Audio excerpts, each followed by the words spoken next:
RSS ವಿಚಾರವಾಗಿ Congress BJP ಮಧ್ಯೆ tweet war ಕೂಡ ಜೋರಾಗಿ ನಡೀತಾ ಇದೆ. ಸಚಿವ ಪ್ರಿಯಾಂಕ್ ಖರ್ಗೆ ಅವರು ಯಾವಾಗ ಆರ್ಎಸ್ಎಸ್ ಚಟುವಟಿಕೆಗಳಿಗೆ ಸಾರ್ವಜನಿಕ ಸ್ಥಳಗಳಲ್ಲಿ ಅಂದ್ರೆ ಸರ್ಕಾರಕ್ಕೆ ಸಂಬಂಧಪಟ್ಟಂತ ಸ್ಥಳಗಳಲ್ಲಿ ನಿರ್ಬಂಧ ಹೇರಬೇಕು ಅಂತ ಪತ್ರವನ್ನು ಬರೆದ್ರು ಸಿದ್ದರಾಮಯ್ಯ ಅವರಿಗೆ, ಆಗಿಂದೂ ಕೂಡ ಬಿಜೆಪಿ ಅವರು ಅವ್ರ ಮೇಲೆ ಮೂಗಿ ಬಿದ್ದಿದ್ದಾರೆ. ಟ್ವೀಟ್ ವಾರ್ ಕೂಡ ಜೋರಾಗಿ ನಡೀತಾ ಇದೆ.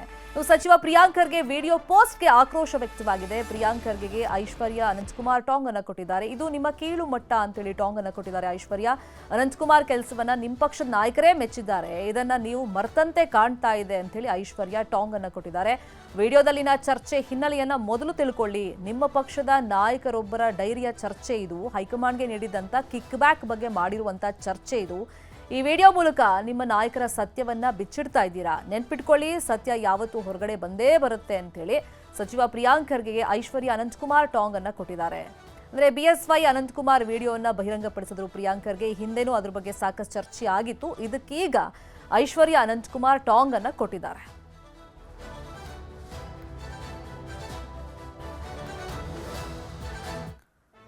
ಮತ್ತೊಂದು ಕಡೆ ಆರ್ಎಸ್ಎಸ್ ವಿರುದ್ಧ ಪ್ರಿಯಾಂಕ್ ಖರ್ಗೆ ಹೋರಾಟದ ಹಿನ್ನೆಲೆಯಲ್ಲಿ ಸಚಿವ ಪ್ರಿಯಾಂಕ್ ಖರ್ಗೆಗೆ ಬೆದರಿಕೆ ಹೆಚ್ಚಾದಂತ ಹಿನ್ನೆಲೆಯಲ್ಲಿ ಬೆಂಗಾವಲು ಪಡೆಯನ್ನ ಕೊಡೋದಕ್ಕೆ ಸರ್ಕಾರ ನಿರ್ಧಾರ ಮಾಡಿದೆ. ಅವ್ರ ಪತ್ರ ಬರೆದ ಮೇಲೆ ಸಿದ್ದರಾಮಯ್ಯ ಅವ್ರಿಗೆ ನಿರಂತರವಾಗಿ ಅವರಿಗೆ ಬೆದರಿಕೆ ಕರೆಗಳು ಬರ್ತಾ ಇತ್ತು. ಆ ಬಗ್ಗೆ ಅವರೇ ಒಂದು 2-3 ಸತಿ ಒಂದಿಷ್ಟು ಸಾಕ್ಷಿಗಳನ್ನು ಕೂಡ ಮುಂದಿಟ್ಟಿದ್ರು. ಅದಾದ್ಮೇಲೆ ಒಬ್ಬನ ಅರೆಸ್ಟ್ ಕೂಡ ಆಗಿತ್ತು. ಈಗ ಗುಪ್ತಚರ ಇಲಾಖೆ ಮಾಹಿತಿಯಂತೆ ಪ್ರಿಯಾಂಕ್ ಖರ್ಗೆಗೆ ಬೆಂಗಾವಲು ವಾಹನವನ್ನ ಸರ್ಕಾರ ಕೊಡ್ತಾ ಇದೆ. ಇವತ್ತಿನಿಂದ ಎಸ್ಕಾಟ್ ಅನ್ನ ಕೊಟ್ಟಿದೆ ಗೃಹ ಇಲಾಖೆ. ಜೀವ ಬೆದರಿಕೆ ಸಂಬಂಧ DGಗೆ ದೂರನ್ನೂ ಕೂಡ ಪ್ರಿಯಾಂಕ್ ಖರ್ಗೆ ಅವರು ಕೊಟ್ಟಿದ್ರು. ಮತ್ತೆ ನಿರಂತರವಾಗಿ ಬೆದರಿಕೆ ಕರೆಗಳು ಅವರಿಗೆ ಬರ್ತಲೇ ಇದ್ವು. ಗುಪ್ತಚರ ಇಲಾಖೆ ಒಂದು ಮಾಹಿತಿಯನ್ನ ಕೊಟ್ಟಿತ್ತು. ಆ ಹಿನ್ನೆಲೆಯಲ್ಲಿ ಆ ರೆಫರೆನ್ಸ್ ಮೇರೆಗೆ ಇದೀಗ ಅವರಿಗೆ ಬೆಂಗಾವಲು ಪಡೆಯನ್ನು ನೀಡಲಾಗಿದೆ. ಇವತ್ತಿಂದೇ ಕೊಟ್ಟಿದೆ ಸರ್ಕಾರ. ಇದೇ ವಿಷಯವಾಗಿ ಇನ್ನಷ್ಟು ಡೀಟೇಲ್ ಆಗಿ ಇನ್ಫಾರ್ಮೇಶನ್ ಕೊಡ್ತಾ ಹೋಗೋದಕ್ಕೆ ನೇರ ಸಂಪರ್ಕದಲ್ಲಿ ಕನೆಕ್ಟ್ ಆಗಿದ್ರು ನಮ್ಮ ರಿಪೋರ್ಟರ್ ತಿಮ್ಮೇಗೌಡರು. ತಿಮ್ಮೇಗೌಡ್ರೆ, ಆರ್ಎಸ್ಎಸ್ ಚಟುವಟಿಕೆಗಳಿಗೆ ನಿರ್ಬಂಧ ಹಾಕುವಂತ ವಿಷಯದಿಂದ ಶುರುವಾದಂತ ಜಟಾಪಟಿ ಬೇರೆ ಬೇರೆ ಸ್ವರೂಪಗಳನ್ನ ಪಡ್ಕೊಳ್ತಾ ಇದೆ. ಅನಂತಕುಮಾರ್ ವಿಷಯ ತಂದಿದ್ದಕ್ಕೆ ಈಗ ಐಶ್ವರ್ಯ ಯಾವ ತರ ಅವರಿಗೆ ತಿರುಗೇಟನ್ನ ಕೊಟ್ಟಿದ್ದಾರೆ ಪ್ರಿಯಾಂಕ್ ಖರ್ಗೆ ಅವರಿಗೆ, ಮತ್ತೆ ಬೆದರಿಕೆ ಕರೆಗಳು ಬರ್ತಾ ಇದ್ದು ಬೆದರಿಕೆ ಹಾಕ್ತಿರುವಂತ ಹಿನ್ನೆಲೆಯಲ್ಲಿ ಗುಪ್ತಚರ ಇಲಾಖೆ ಏನ್ ಮೆಸೇಜ್ ಅನ್ನ ಕೊಟ್ಟಿತ್ತು ಸರ್ಕಾರಕ್ಕೆ? ಶರ್ಮಿತಾ, ಬಹಳ ಮುಖ್ಯವಾಗಿ RSS ಚಟುವಟಿಕೆಗಳಿಗೆ ಸರ್ಕಾರಿ ಜಾಗಗಳಲ್ಲಿ, ಸರ್ಕಾರಿ ಮೈದಾನಗಳಲ್ಲಿ ನಿರ್ಬಂಧವನ್ನು ಹೇರಬೇಕು ಅನ್ನುವಂಥ ನಿಟ್ಟಲ್ಲಿ ಗ್ರಾಮೀಣಾಭಿವೃದ್ಧಿ ಸಚಿವ ಪ್ರಿಯಾಂಕ್ ಖರ್ಗೆ ಅವರು ಬರೆದಿರ್ತಕ್ಕಂಥ ಒಂದು ಪತ್ರ ಇದೀಗ ರಾಜ್ಯ ರಾಜಕಾರಣದಲ್ಲಿ ತೀವ್ರ ಸಂಚಲನವನ್ನು ಕೂಡ ಮೂಡಿಸಿರ್ತಕ್ಕಂಥದ್ದು. ಒಂದು ಕಡೆಯಾಗಿ ಬಿಜೆಪಿ ನಾಯಕರ ಆಕ್ರೋಶಕ್ಕೆ ಗುರಿಯಾಗಿದ್ರೆ, ಮತ್ತೊಂದು ಕಡೆಯಾಗಿ ಸಂಘ ಪರಿವಾರವನ್ನೇ ನಿಷೇಧ ಮಾಡಬೇಕು ಅನ್ನುವಂಥ ಒಂದು ನಿಟ್ಟಲ್ಲಿ ಇದೀಗ ಕಾಂಗ್ರೆಸ್ ನಾಯಕರು ಬಹಿರಂಗ ಹೇಳಿಕೆಗಳನ್ನು ಕೂಡ ಕೊಡ್ತಾ ಇರ್ತಕ್ಕಂಥದ್ದು. ಈ ಒಂದು ಜಟಾಪಟಿ ಅಂದರೆ ಕಾಂಗ್ರೆಸ್ ಮತ್ತು ಬಿಜೆಪಿ ನಾಯಕರ ಜಟಾಪಟಿಯ ನಡುವೆ ಇದೀಗ ದಿವಂಗತ ಮಾಜಿ ಕೇಂದ್ರ ಸಚಿವ ಅನಂತಕುಮಾರ್ ಅವರ ಪುತ್ರಿ ಐಶ್ವರ್ಯ ಅನಂತಕುಮಾರ್ ಅವರು ಇದೀಗ ಪ್ರಿಯಾಂಕ್ ಖರ್ಗೆ ಅವರ ವಿರುದ್ಧ ತೀವ್ರ ಅಸಮಾಧಾನವನ್ನು ಕೂಡ ವ್ಯಕ್ತಪಡಿಸಿರ್ತಕ್ಕಂಥದ್ದು. ತಮ್ಮ ಎಕ್ಸ್ ಖಾತೆಯಲ್ಲಿ ಪೋಸ್ಟ್ ಮಾಡಿರ್ತಕ್ಕಂಥ ಐಶ್ವರ್ಯ ಅನಂತಕುಮಾರ್ ಅವರು ಅಂದರೆ ತಮ್ಮ ತಂದೆ ಮತ್ತು BS ಯಡಿಯೂರಪ್ಪನವರು ಮಾತನಾಡಿರುವಂಥ ಒಂದು ವಿಡಿಯೋವನ್ನು ಅಪ್ಲೋಡ್ ಮಾಡಿರ್ತಕ್ಕಂಥದ್ದು. ತಮ್ಮ ಕೀಳು ಮಟ್ಟದ ರಾಜಕಾರಣ, ಮತ್ತೊಂದು ಕಡೆಯಾಗಿ RSS ಅಂದರೆ ಸಂಘ ಪರಿವಾರದ ಕಾರ್ಯಕರ್ತರನ್ನ ಫೇಸ್ ಮಾಡುವಲ್ಲಿ ನೀವು ವಿಫಲರಾಗಿದ್ದೀರಾ ಅನ್ನುವಂಥ ಒಂದು ನಿಟ್ಟಲ್ಲಿ ಎಕ್ಸ್ ಖಾತೆಯಲ್ಲಿ ಪೋಸ್ಟ್ ಮಾಡೋದ್ರ ಮುಖಾಂತರ ಪ್ರಿಯಾಂಕ್ ಖರ್ಗೆ ಅವರವ್ರಿಗೆ ಒಂದು ಟಾಂಗನ್ನು ಕೂಡ ಕೊಟ್ಟಿದ್ರು. ಈ ಸಂಬಂಧವಾಗಿ ಇವತ್ತು ಪ್ರತಿಕ್ರಿಯೆಯನ್ನು ಕೂಡ ಕೊಟ್ಟಿರ್ತಕ್ಕಂಥ ಅಂದರೆ ತಿರುಗೇಟನ್ನು ಕೊಟ್ಟಿರ್ತಕ್ಕಂಥ ಪ್ರಿಯಾಂಕ್ ಖರ್ಗೆ ಅವರವರು, ಹೌದು ಈ ಒಂದು ವಿಚಾರವಾಗಿ ಅಂದರೆ ಅವತ್ತು ಯಡಿಯೂರಪ್ಪ ಮತ್ತು ಅನಂತಕುಮಾರ್ ಅವರು ಮಾತನಾಡಿರುವಂಥ ಒಂದು ವಿಡಿಯೋ ಏನಿದೆ, ಆ ಒಂದು ವಿಡಿಯೋ ವಿಧಿವಿಜ್ಞಾನ ಪ್ರಯೋಗಾಲಯದಲ್ಲಿ ಅದು ಸ್ಪಷ್ಟವಾಗಿರ್ತಕ್ಕಂಥದ್ದು, ಖಚಿತವಾಗಿರ್ತಕ್ಕಂಥದ್ದು, ಅದು ರಿಪೋರ್ಟ್ ಕೂಡ ಇದೆ. ಮತ್ತೊಂದು ಕಡೆಯಾಗಿ ಏನು ಅನಂತಕುಮಾರ್ ಅವರು ಅಸ್ತಂಗತರಾದಂಥ ಬಳಿಕ, ನಿಧನರಾದಂಥ ಬಳಿಕ ಬಿಜೆಪಿ ನಾಯಕರು ಅವರ ಒಂದು ಕುಟುಂಬವನ್ನು ಹೇಗೆ ನೋಡಿದ್ದಾರೆ ಅನ್ನುವಂಥದ್ದನ್ನು ಕೂಡ ಜನರು ನೋಡ್ತಾ ಇದ್ದಾರೆ, ಜನರಿಗೂ ಕೂಡ ಗೊತ್ತಿದೆ ಅನ್ನುವಂಥ ಒಂದು ಮಾತನ್ನು ಹೇಳೋದ್ರ ಮುಖಾಂತರ ಐಶ್ವರ್ಯ ಅನಂತಕುಮಾರ್ ಅವ್ರಿಗೆ ಒಂದು ರೀತಿ ತಿರುಗೇಟನ್ನು ಕೂಡ ಕೊಟ್ಟಿರ್ತಕ್ಕಂಥದ್ದು. ಈ ಎಲ್ಲ ಬೆಳವಣಿಗೆಗಳ ನಡುವೆ ಗುಪ್ತಚರ ಇಲಾಖೆ ಮಾಹಿತಿ ಮೇರೆಗೆ ಅಂದರೆ ಸಚಿವ ಪ್ರಿಯಾಂಕ್ ಖರ್ಗೆ ಅವರವ್ರಿಗೆ ಈ ಒಂದು ವಿಚಾರದಲ್ಲಿ ಜೀವ ಬೆದರಿಕೆ ಇದೆ, ಅವ್ರಿಗೆ ಥ್ರೆಟ್ ಇದೆ ಎನ್ನುವಂಥ ಒಂದು ನಿಟ್ಟಲ್ಲಿ ಗುಪ್ತಚರ ಇಲಾಖೆ, ಗೃಹ ಇಲಾಖೆ ಅಂದರೆ ರಾಜ್ಯ ಸರ್ಕಾರಕ್ಕೆ ಒಂದು ವರದಿಯನ್ನು ಕೂಡ ಕೊಟ್ಟಿತ್ತು. ರಾಜ್ಯ ಸರ್ಕಾರ ಗುಪ್ತಚರ ಇಲಾಖೆಯ ವರದಿ ಆಧಾರದ ಮೇಲೆ ಇಂದಿನಿಂದ ಅವರಿಗೆ ಬೆಂಗಾವಲು ವಾಹನ ಪಡೆಯನ್ನು ನಿಯೋಜನೆ ಮಾಡಿರ್ತಕ್ಕಂಥದ್ದು.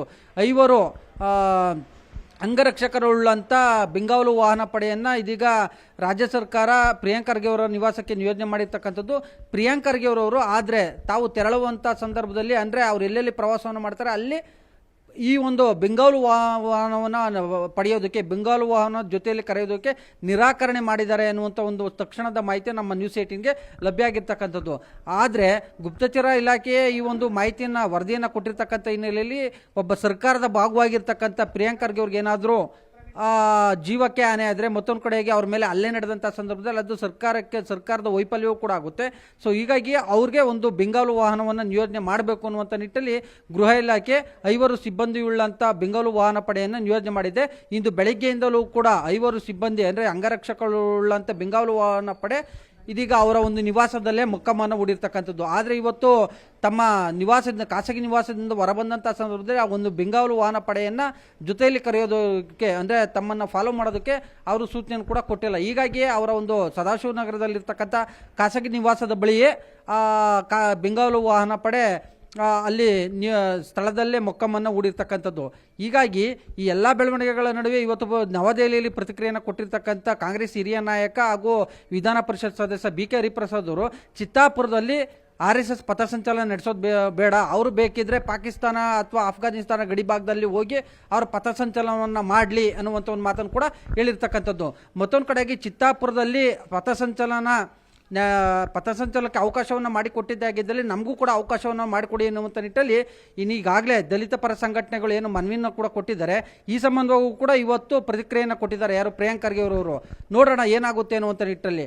ಯಾಕಂತ ಹೇಳಿದ್ರೆ ಅವ್ರಿಗೆ ಕೊಟ್ಟರೆ ಇವ್ರಿಗೂ ಕೂಡ ಅನುಮತಿಯನ್ನು ಕೊಡಬೇಕಾಗುತ್ತಲ್ವಾ. RSS ಪಥಸಂಚಲನ ಮಾಡ್ತೀವಿ ಅಂದರೆ ಇವರು ಎಷ್ಟೆಷ್ಟು ಮಂದಿ ಎಷ್ಟೆಷ್ಟು ಮೀಟ್ರು ದೂರ ಸಾಕ್ತೀವಿ ಅನ್ನುವಂಥ ಒಂದು ನಿಟ್ಟಲ್ಲಿ ಇವರು ಅಂಕಿಅಂಶಗಳನ್ನು ಕೂಡ ಕೊಡಬೇಕಾಗುತ್ತಲ್ವಾ.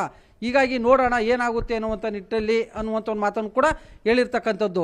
ಸೊ ಹೀಗಾಗಿ ಚಿತ್ತಾಪುರದಲ್ಲಿ RSS ಪಥಸಂಚಲನಕ್ಕೆ ಜಿಲ್ಲಾಡಳಿತ ಅನುಮತಿ ಕೊಡೋದು ಬಹುತೇಕ ಅನುಮಾನ ಅಂತ ಹೇಳಲಾಗ್ತಾ ಇದೆ. ಆದರೆ ಹೈಕೋರ್ಟ್ ಈ ಒಂದು ವಿಚಾರವಾಗಿ ಏನು RSS ಪರವಾಗಿ ಏನಾದರೂ ತೀರ್ಪು ಕೊಡುತ್ತಾ ಅಥವಾ ಪಥಸಂಚಲನ ನಡೆಸೋದು ಬೇಡ ಅನ್ನುವಂಥ ನಿಟ್ಟಲ್ಲಿ ಏನಾದರೂ ಈ ಒಂದು RSS ಅಂದ್ರೆ ಹಿಂದೂ ಪರ ಸಂಘಟನೆಗಳ ಒಂದು ಮನವಿಗೆ ಆ ಒಂದು ಮನವಿ ಅರ್ಜಿಯನ್ನು ಏನಾದರೂ ತಿರಸ್ಕಾರ ಮಾಡುತ್ತಾ ಅನ್ನುವಂಥ ಒಂದು ಕುತೂಹಲವೂ ಕೂಡ ಮನೆ ಮಾಡಿರ್ತಕ್ಕಂಥದ್ದು. Sharmita, thank you ತಿಮ್ಮೇಗೌಡ್ರೆ.